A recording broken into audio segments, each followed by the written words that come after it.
قرآن کریم میں بیان شدہ واقعات اور قصص میں سب سے بڑا قصہ موسیٰ علیہ السلام کا ہے۔ آپ اللہ کے اولو العزم رسول تھے۔ آپ کا قصہ قرآن کریم کی 73 سورتوں میں جا بجا پھیلا ہوا ہے۔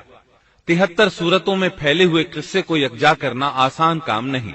ایسے واقعات کی جزیات کو قرآن و حدیث کی چھلنی میں سے گزارنا انتہائی ضروری ہے۔ تو آئیے سنتے ہیں قصہ سیدنا موسیٰ علیہ السلام کا۔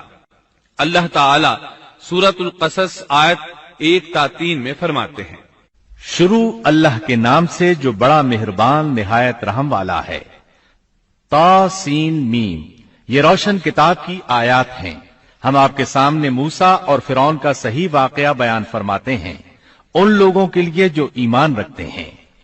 ان آیات میں اہل ایمان کے لیے نصیحت اور یاد دہانی ہے، جبکہ انہی آیات میں فاسق، نافرمان اور کجراؤ لوگوں کے لیے ڈراوا اور وعید ہے۔